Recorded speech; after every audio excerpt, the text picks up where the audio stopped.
معزز سامعین گرامی قدر، آج کا خطبہ بھی دفاع صحابہ اور سیرت سیدنا حسنین کریمین کے بعض پہلوؤں کے اوپر ہوگا۔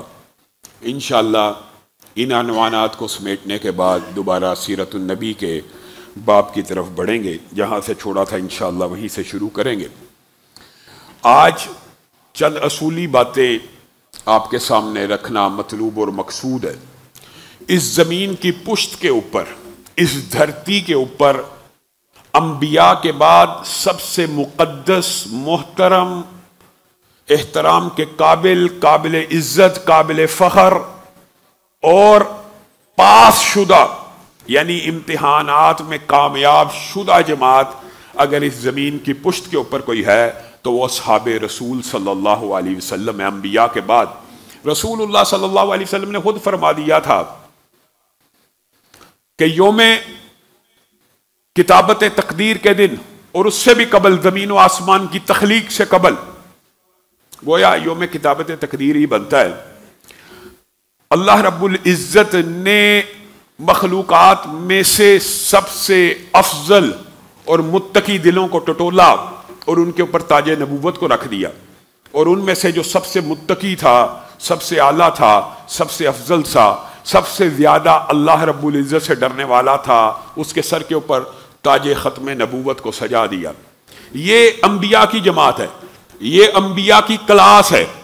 اور پھر رسول اللہ صلی اللہ علیہ وسلم نے فرمایا عالم ارواح میں ان دلوں کو ٹٹولنے کے بعد کائنات کے سب سے افضل دلوں کو ٹٹولا گیا اور ان کو منتخب کیا گیا اور انہیں چن لیا گیا، اور وہ جو دل سب سے افضل انبیاء کے بعد نکلے اور جن کو اللہ رب العزت نے منتخب کر لیا، اللہ رب العزت نے انہیں میرا صحابی بنا دیا، اور کسی کو سسرالی رشتہ دار بنا دیا، کسی کو ساتھی بنا دیا، کسی کو دائیں بائیں کر دیا، کسی کو وزیر بنا دیا۔ یہ وہ کلاس ہے۔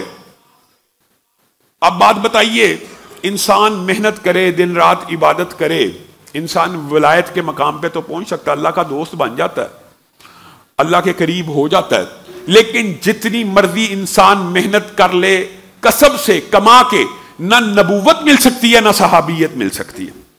یہ اعزاز اللہ رب العزت نے خود چند منتخب لوگوں کو دیا، اور اللہ رب العزت دھرتی کی پشت کے اوپر اس کلاس سے راضی ہو گیا۔ انبیاء شہید ہوئے ہیں، صحابہ شہید ہوئے ہیں، آزمائشیں آئی ہیں، نبیوں کو آروں سے چیرا گیا، نبیوں کو، وہ کلاس جو سب سے اعلیٰ اور افضل ہے، ان کے اوپر بھی آزمائشیں آئی ہیں، ان کو بھی چیرا گیا، ان کو بھی کاٹا گیا۔ تو کیا ان کا شہید ہو جانا یا ان کا اس طرح آروں یا کنگیوں کے ساتھ جسموں کو کٹ جانا اس بات کی دلیل ہے کہ اللہ تعالیٰ ان سے محبت نہیں کرتے؟ یہ کوئی دلیل نہیں ہے، بلکہ وہ اللہ تعالیٰ کے منتخب ہیں۔ اسی طرح اصحاب رسول میں سے بعض کو شہید کیا گیا، بعض کے اوپر مشکلات آئیں۔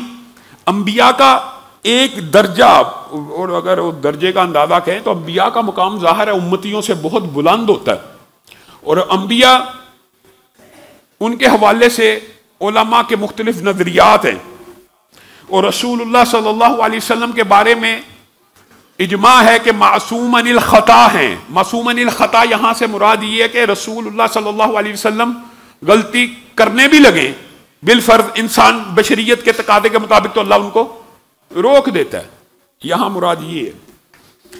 یعنی خیر یہ ایک تفصیلی فقہی باب ہے کہ کیا نبی سارے معصوم عن الخطا ہوتے ہیں کہ نہیں۔ جو انبیاء ہوتے ہیں بنیادی طور پہ ان کے اوپر اللہ رب العزت کا چیک اینڈ بیلنس ہوتا ہے، اور معصوم عن الخطا اس پیرامیٹر کے اندر وہ ہوتے ہیں کہ وہ غلطی ان کے اوپر وحی آتی ہے، فرشتہ آتا ہے، جبریل آتے ہیں، اگر وہ کوئی اجتہادی طور پر فیصلہ کر بھی لیں جو اللہ کو مطلوب اور منظور نہیں ہے، اللہ تعالیٰ ان کی اصلاح کر دیتا ہے، تو وہ معصوم عن الخطا ہیں، یعنی غلطی ہوتی نہیں ہے تو اللہ تعالیٰ اصلاح کر دیتا ہے۔ یہ ہے انبیاء کی کلاس، اور اس کے بعد جو کلاس ہے وہ صحابہ کی کلاس ہے۔ وہ معصوم عن الخطا نہیں ہے، وہ معصوم عن الخطا نہیں ہے، ان کے اوپر وحی نہیں آتی، ان کے اوپر فرشتوں کا نزول یا جبریل امین نہیں آتے، لیکن وہ مغفور عن الخطا ہیں۔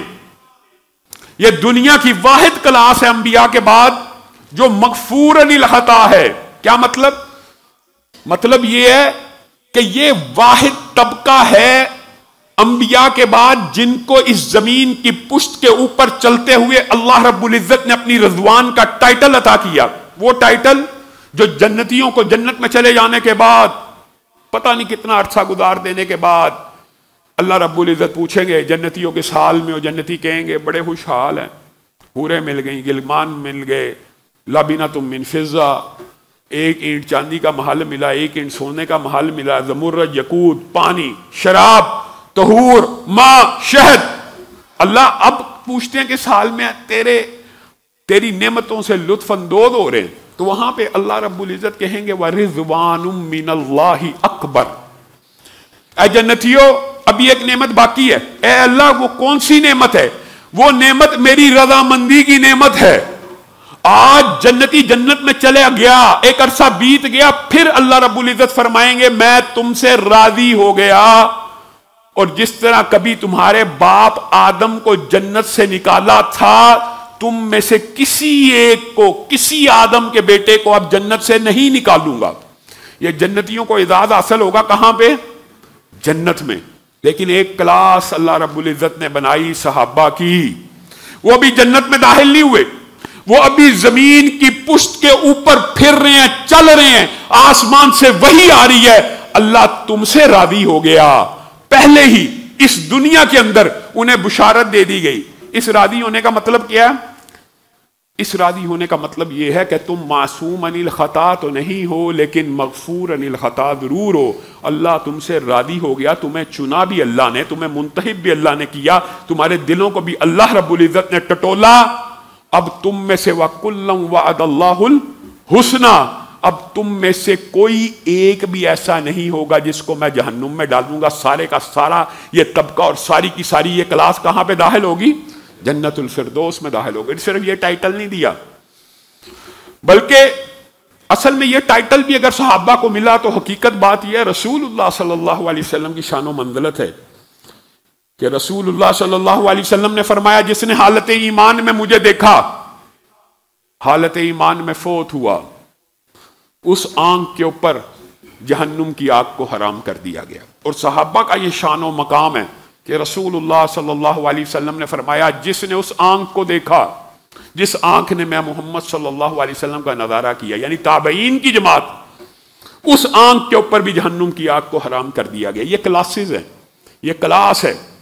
آج اس کلاس کے بارے میں کہ جس کے بارے میں رسول اللہ صلی اللہ علیہ وسلم ارشاد فرماتے ہیں تم میں سے کوئی ایک اٹھے، احد پہاڑ جتنا سونا چاندی ہیرے جواہرات پیسے روپے خرچ کرے، اور میرا کوئی صحابی ایک ہاتھ جو کے دانے یا ایک ہاتھ گندم خرچ کرے.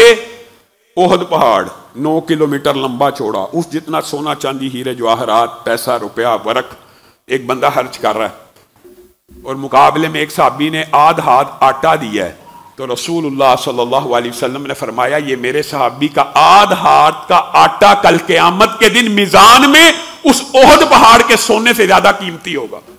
یہ کلاسز ہے، یہ اللہ کی عطا ہے، یہ اللہ کی دین ہے. یہ اللہ رب العزت نے فضیلتیں اور برکتیں اور یہ سارے کے سارے مناقب اور یہ فضائل اور یہ شان اور منزلتیں کس نے طے کی ہیں؟ اللہ نے طے کی ہیں. واحد دنیا کا استاد ہے جس کے سامنے بیٹھنے والے سارے کے سارے شاگرد پاس ہو گئے، ایک بھی فیل نہیں ہوا، سارے کے سارے جنت میں داخل ہوں گے. لیکن بعد بدبخت وہ صحابہ کی کلاس تو چھوڑیے، رسول اللہ کے اہل بیت کو، رسول اللہ کے گھرانے والوں کو، رسول اللہ کے گھر والوں کو معاف نہیں کرتے. ابو بکر معاذ اللہ برے، عمر معاذ اللہ برے، ابو سفیان 3 سسر ہیں، تینوں معاذ اللہ برے. 3 بیویاں، امی عائشہ، امی حفصہ، ام حبیبہ، تینوں بری. داماد ہیں 2 بیٹیوں کے، وہ بھی برے. یہ کون سا طبقہ فکر ہے؟ یہ طبقہ فکر جہالت کی پیداوار ہے، اسلام کا دشمن ہے. جو رسول اللہ صلی اللہ علیہ وسلم کے کنبے قبیلے صحابہ کا احترام نہیں کرتا وہ میرا اور آپ کا احترام کرے گا؟ اور آج آپ نے یہ مسئلہ سمجھ کے جانا ہے.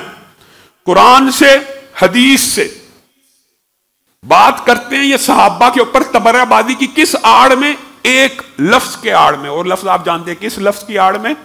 اہل بیت کی آڑ میں. اہل بیت کی آڑ میں صحابہ پر تبرہ کرتے ہیں اور یہ سمجھتے ہیں کہ اہل بیت یہ ہیں یہ ہیں یہ ہیں. اللہ کی قسم فلسفہ بھی باطل ہے، فتنے کے اوپر مبنی ہے، قرآن و سنت کے خلاف ہے. ان کے نزدیک اہل بیت کیا ہیں اور کون ہیں، اور اسلام کے اندر اہل بیت کیا ہیں اور کون ہیں. اگر آپ کو صرف یہ مسئلہ سمجھ آ جائے تو آپ اس پورے فتنے کا مقابلہ کر سکتے ہیں. تو کم از کم اتنا علم تو ہر اہل سنت کے ساتھی کے پاس ہونا چاہیے. میں حیران ہوتا ہوں چھوٹے چھوٹے مبالغے اور چھوٹے چھوٹے پراپوگنڈے سے متاثر ہو کے لوگ سوالات شروع کر دیتے ہیں. اپنا علم نہیں بڑھانا. اہل بیت جی سیدنا علی ہیں، سیدہ فاطمہ حسن و حسین ہیں، بس اس کے علاوہ اہل بیت ہی کوئی نہیں، اور ان کی اولاد کے علاوہ کوئی اہل بیت نہیں.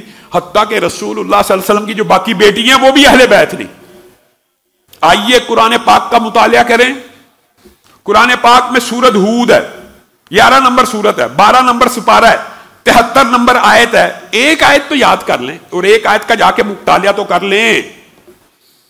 یہاں پر حضرت ابراہیم کی بیوی سارہ کو اللہ رب العزت نے اسحاق بیٹے کی بشارت دی ہے. اَأَلِدُ وَأَنَا عَجُوزٌ، آگے سے وہ کہتی ہیں، اللہ تعالیٰ نے قرآن پاک میں ان کے الفاظ بھی رقم کر دیے وحی کے ذریعے. اللہ کا کلام ہے اور اللہ تعالیٰ خود کلام کر کے ان کے الفاظ کو نقل فرما رہے ہیں. اَأَلِدُ وَأَنَا عَجُوزٌ، کیا میں بچہ جنوں گی اور میں تو بانجھ ہوں. وَهَذَا بَعْلِي شَيْخًا، اور یہ تو بڈھا کھوسٹ ہے. احترام کے پیمانے میں تو یہ تو بزرگ ہو گیا، اس کی تو ہڈیوں میں گودا نہیں ہے، یہ تو بزرگ ہو چکا ہے. اتعجبین من امر اللہ، کیا آپ اللہ کے حکم کے اوپر تعجب کرتی ہیں. رحمت اللہ وبرکاتہ علیکم اہل البیت. اٹھائیے قرآن پاک نے سب سے پہلے جس کو اہل بیت کہا، کس کو کہا؟ سارہ کو. حضرت ابراہیم کی بیوی ہے. قرآن پاک اہل بیت کس کو کہہ رہا ہے؟ بیوی کو. ابھی اسحاق پیدا نہیں ہوئے اور اللہ تعالیٰ کہہ رہا ہے تیرے پہ رحمت ہو، تیرے پہ برکت ہو اے ابراہیم کے گھر والی.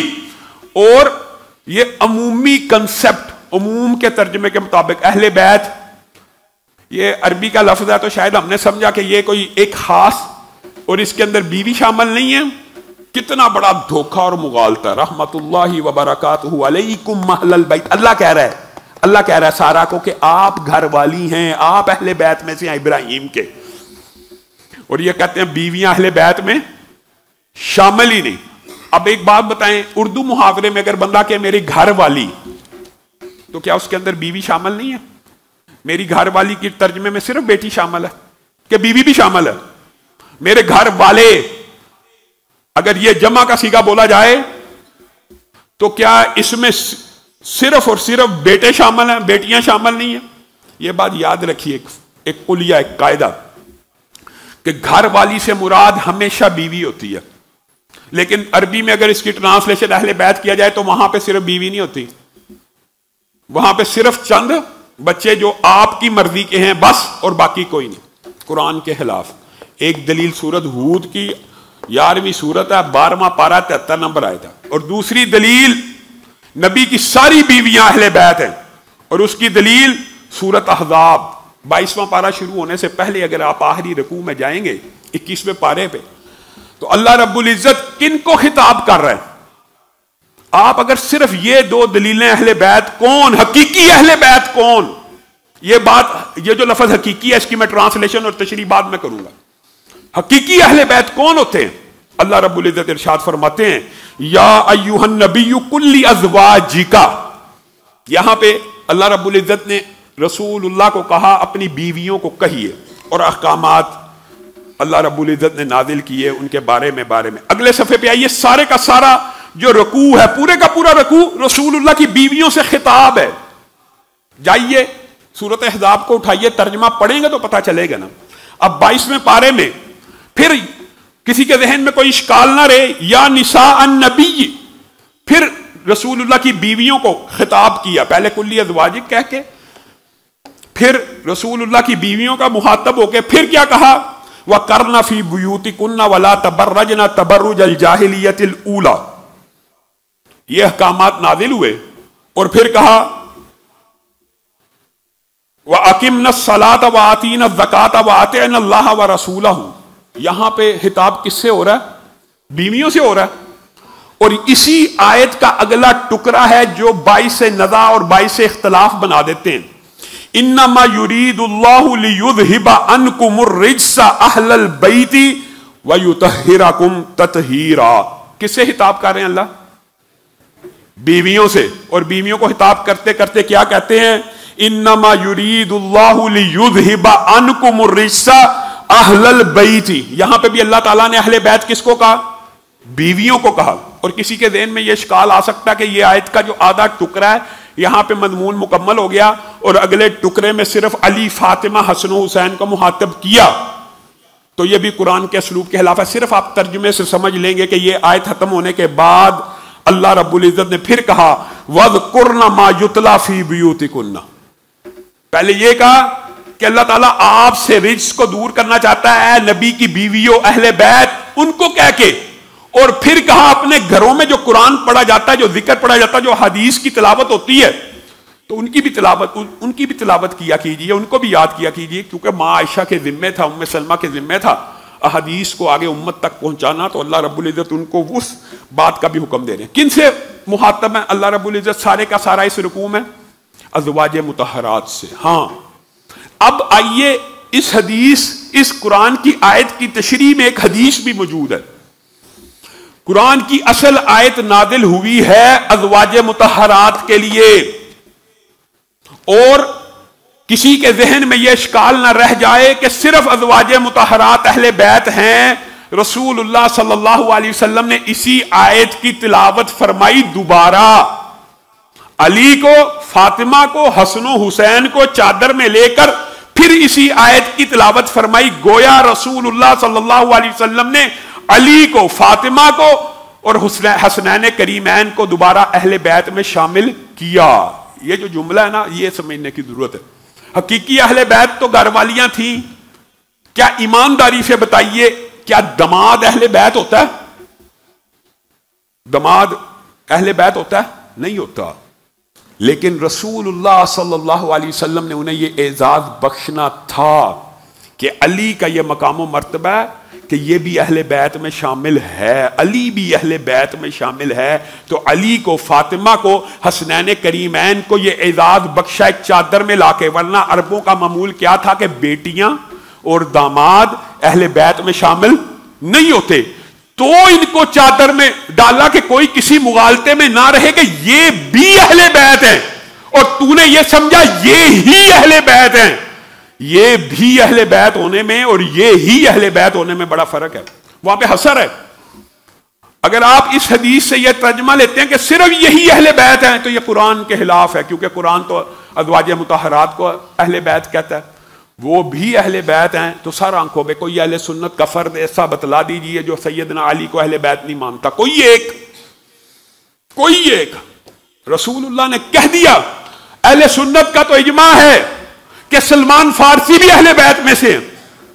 رسول اللہ نے کہہ دیا عباس کی اولاد اہل بیت سے ہم تو مان گئے. جعفر کی، عقیل کی، کیا ان کے بارے میں قرآن میں آیتیں اتری ہیں؟ نہیں. وہ احادیث سے اہل بیت میں شامل ہیں. گویا یہ اہل بیت اعزازی تھے.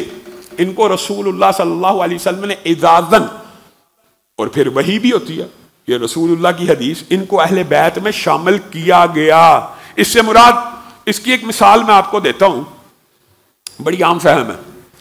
اب مسجد قباء کے بارے میں جو آیت قرآن پاک میں اتری ہے کہ یہ جو تقوی کی بنیاد کے اوپر لمسجد اسس علی التقوی، یہ کس مسجد کے بارے میں آیت اتری ہے؟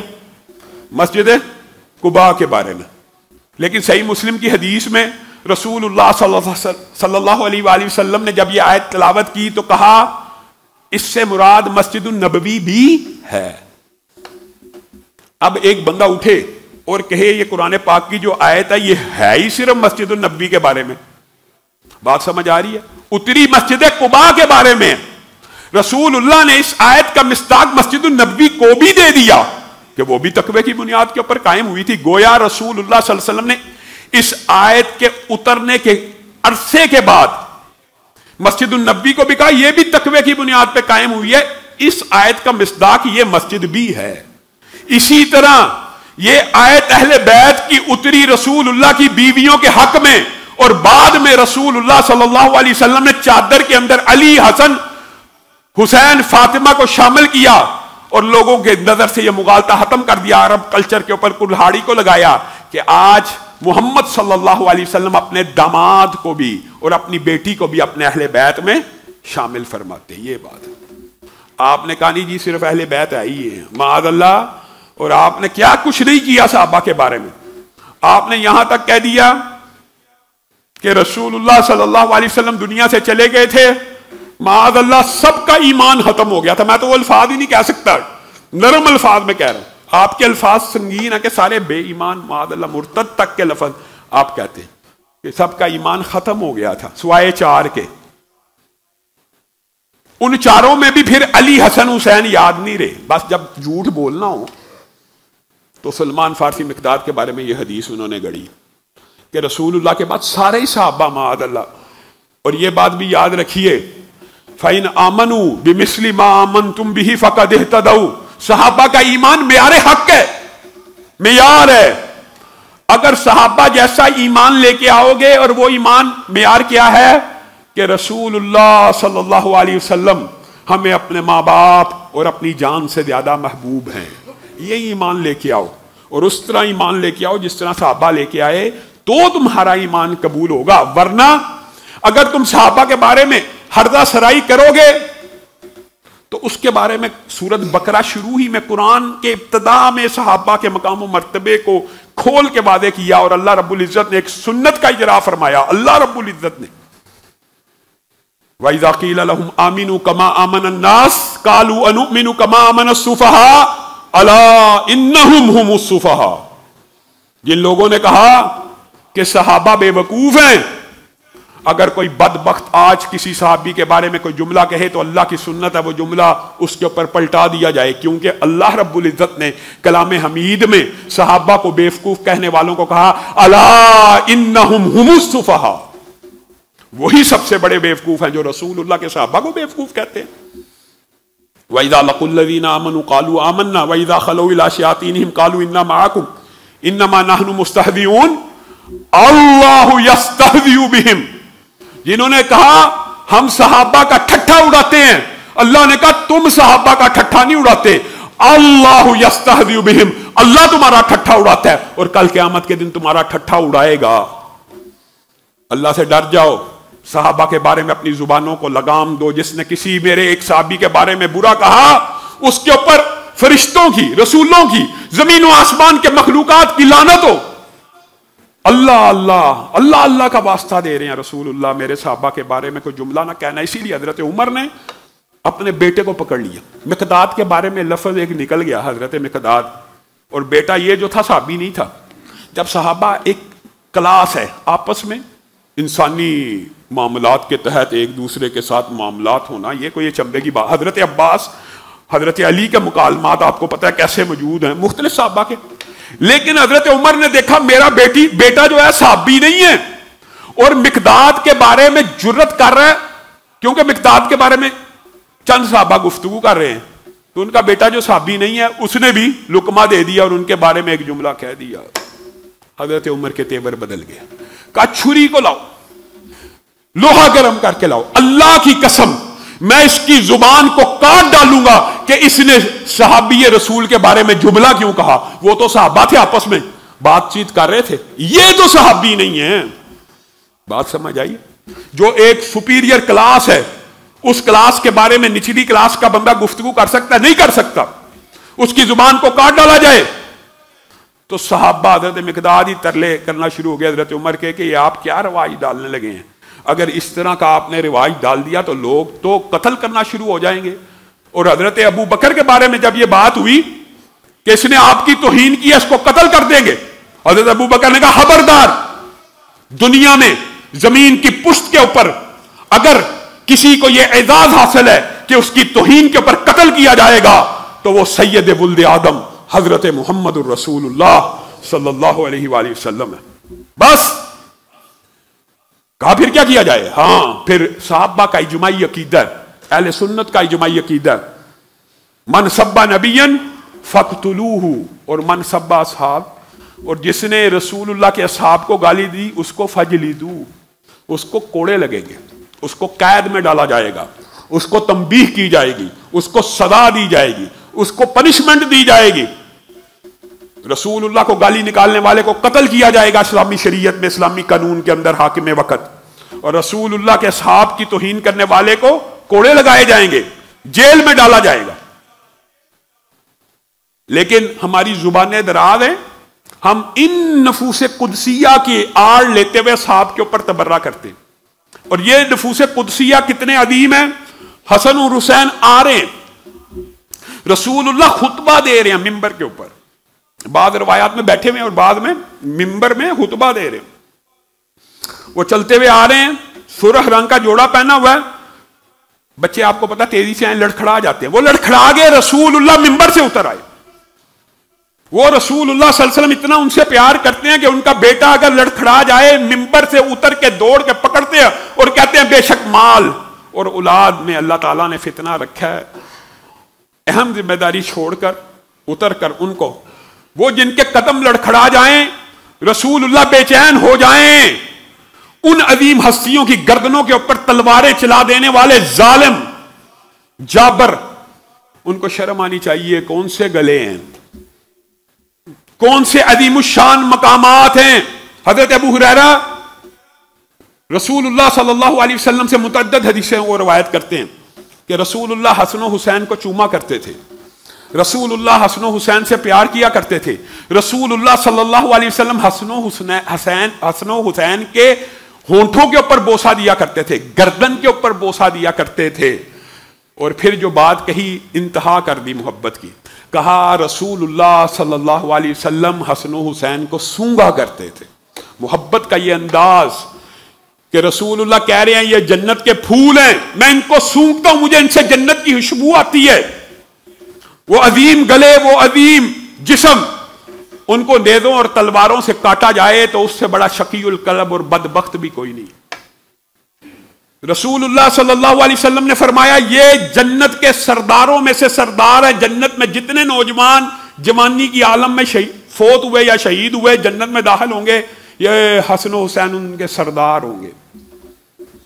یہ حسن میرا بیٹا سردار ہے، سیدھا کہا سردار ہے، سید ہے۔ کیوں سید ہے؟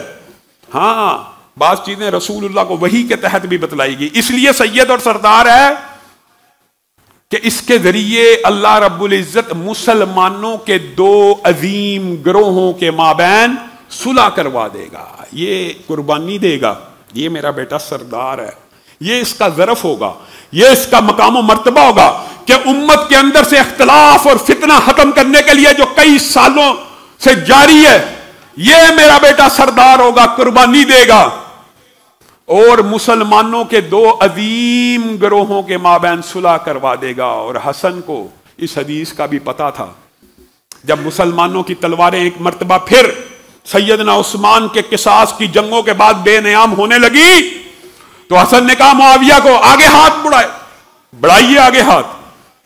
سیدنا معاویہ حضرت حسن کے اس اقدام کا اتنی جلدی اندیشہ و خیال بھی نہیں تھے رکھتے کہ یہ کیا، لیکن ہاتھ کو آگے بڑھایا تو سیدنا حسن نے کہا میں اپنے ہاتھوں کو آپ کے ہاتھوں میں دیتا ہوں، آج کے بعد مسلمان امت میں اختلاف کو ختم کرتا ہوں، آپ سارے مسلمانوں کے امیر المومنین ہیں۔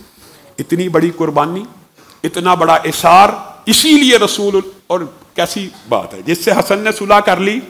یہ کل کے، اب ان کے بارے میں بندہ کیا کہ آوارہ گرد شر پسند، ان کے امام نے جس سے صلح کی، جس کے ہاتھ پہ بیعت کی، یہ اس سے صلح کرنے کے لیے تیار نہیں۔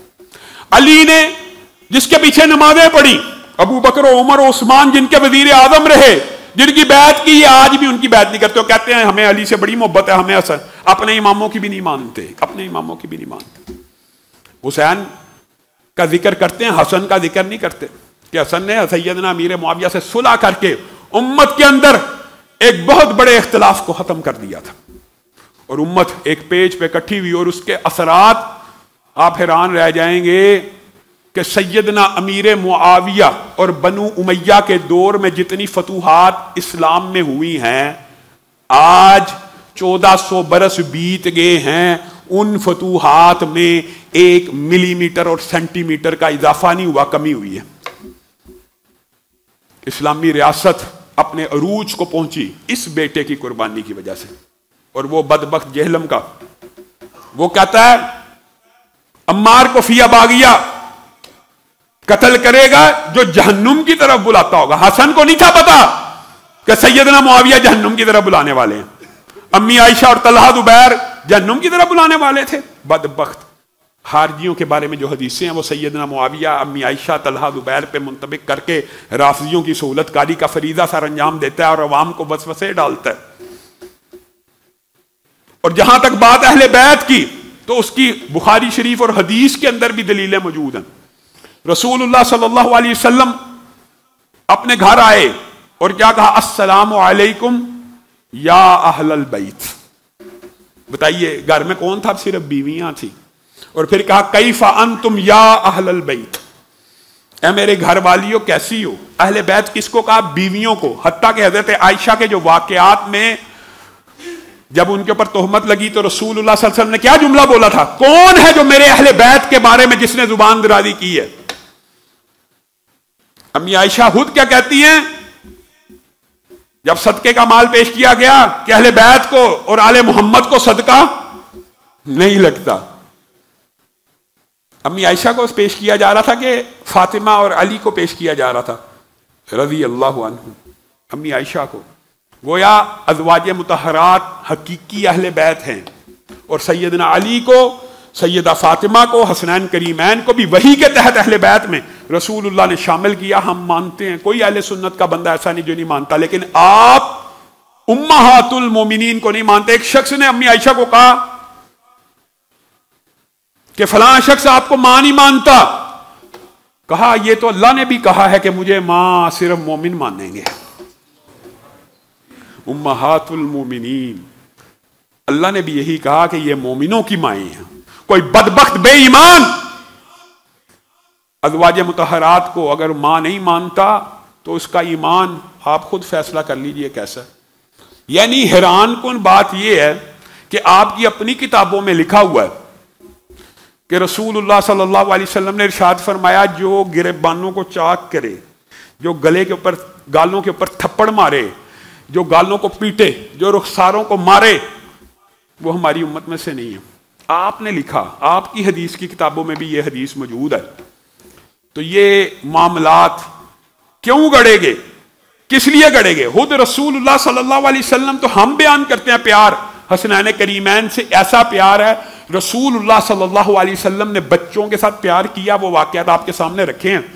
لیکن حسن و حسین کے ساتھ پیار ایسا تھا کہ واحد یہ 2 بچے ہیں جن کے لیے رسول اللہ صلی اللہ علیہ وسلم اپنے گھٹنے اور ہاتھوں کے اوپر چلے ہیں، جس کو ہم اردو میں یا ایسے کہتے ہیں گھوڑا بن کے چلنا، اور دونوں ہاتھ اور گھٹنے زمین پہ رکھ کے سواری کی طرح چلنا۔ واحد یہ 2 بچے ہیں جن کے لیے رسول اللہ صلی اللہ علیہ وسلم سواری بنے اور ان کے اوپر یہ سوار ہوئے، اور رسول اللہ صلی اللہ علیہ وسلم اپنے پشت کے اوپر لے کے ان کو پھیر رہے ہیں کہ یہ مجھے اونٹ سمجھے، بچوں کا دل بہلانے کے لیے۔ اور رسول اللہ صلی اللہ علیہ وسلم ان بچوں کے ساتھ دوڑیں لگا رہے ہیں اور پیار اور محبت میں پیچھے رہ رہے ہیں کہ بچے یہ سمجھیں کہ ہم جیت رہے ہیں، ہم تیز دوڑیں، اور رسول اللہ تھوڑا تھوڑا جان بوجھ کے پیچھے رہ رہے ہیں کہ بچوں کی حوصلہ افزائی ہو۔ اور دور سے بچے کو دیکھ رہے ہیں تو دونوں باہوں کو کھولے ہوئے ہیں، میرا بیٹا، میرا ننا، میرا منا، اور پھر گلے سے لگاتے ہیں اور چومتے ہیں اور کہتے ہیں جو ان سے محبت کرتا ہے اللہ تو ان سے محبت کر، جو حسن و حسین سے محبت کرتا ہے تو ان سے محبت کر۔ حسن و حسین کی محبت ایمان کا حصہ ہے، اور اسی طرح اپنے بچوں کو سکھانی چاہیے جس طرح ابو بکر و عمر کی سکھائی جاتی ہے۔ بعض لوگ یہ سمجھتے ہیں کہ حسن و حسین کی جو محبت ہے یہ جی اہل حدیث اس کے قائل نہیں ہے، جی دیوبندی جی قائل نہیں، جھوٹ ہے، الزام ہے، فتنہ ہے، ہمارے آنکھوں کی ٹھنڈک ہے۔ ہمارا عقیدہ یہ ہے جس بدبخت نے ان کی گردن کے اوپر تلوار کو چلایا اس کے اوپر اللہ کی لعنت ہو، لیکن اس کا مطلب یہ ہے کہ فلاں نے چلایا، فلاں نے چلایا، فلاں نے چلایا. حضرت فاطمہ کو اگر کسی نے مارا اس کے اوپر لعنت ہے کہ نہیں؟ تو یہ بدبخت کہیں گے حضرت عمر نے دروازہ توڑا تھا. یہ تو ثابت نہیں ہے. اسی طرح یہ مغالطہ، یہ افراط و تفریط ہے، یہ ہمارا عقیدہ. یہ جی یزید کے حامی ہے، یہ جی فلاں قاتلین حسین کے حامی ہے، یہ جی فلاں. او بھائی جو قاتل حسین ہے اس کے اوپر اللہ کی لعنت ہو، لیکن آپ نے ثابت بھی تو کرنا ہے. ایک سیدنا زین العابدین کربلا کے عینی شاہد ہیں اور دو عورتیں. بس آپ کو کربلا کا واقعہ ذاکروں سے سنیں، آپ کو بڑی تفصیلات ملیں گی. وہ کس نے سنایا ہے؟ وہ کہاں سے آیا ہے؟ خود سیدنا حسنین کریمین کی اولاد اور صحابہ سب سمجھتے تھے، اور اجماع تھا اس بات کے اوپر کہ سیدنا حسین کو شہید کرانے والوں میں کوفیوں کا ہاتھ ہے، اور کوفیوں کے اندر وفا نہیں ہے. سب کا یہ عقیدہ تھا. عراق سے ایک شخص آیا اور آ کے پوچھنے لگا حالت حرام میں جی مکھی ماری ہے. عبداللہ ابن عمر کو غصہ آ گیا، کہتا ہے بدبختو، نواسہ رسول کو شہید کر دیا اور مکھی کے قتل کے بارے میں فتویٰ لینے آئے ہو. یہ کوفیوں نے خط لکھ لکھ کے غداری کر کے، اور ان کے اگر آپ آج بھی وہ جو منظر کشی کرتے ہیں، ہاتھوں کے جلنے کا منظر آتا ہے، خیمے جل جاتے ہیں.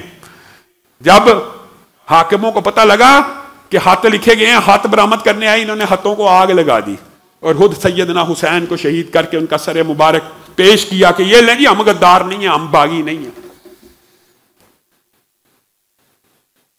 جس نے بھی شہید کیا اس کے اوپر اللہ کی لعنت. اگر آپ کہتے ہیں فلاں نے کیا، فلاں نے، ثابت تو کریں. حقیقت تو یہی ہے. اور پھر سیدنا حسین کی یہ دیکھیں آپ، 6 جگہ کے اوپر انہوں نے مزار بنائے ہوئے، 6 جگہ میت ہوتی ہے. صحیح راج موقف یہی ہے کہ آپ کا جسم اطہر کربلا کے میدان میں اور وہاں پہ دفن ہوا، اور آپ کا سر مبارک مدینہ بھیجا گیا اور سیدہ فاطمہ کے پہلو میں دفن کیا گیا. بہرحال یہ اسلام کا ایک طریق باب ضرور ہے کہ رسول اللہ صلی اللہ علیہ وسلم کے بیٹے کو اور نواسے کو، جس سے رسول اللہ نے کہا جو اس سے محبت کرتا ہے اللہ تو اس سے محبت کر، اس بیٹے کو، اس نواسے کی گردن کے اوپر کسی ظالم سنگ دل شخص نے تلوار کو چلایا اور شہید کر دیا. انا للہ و انا الیہ راجعون.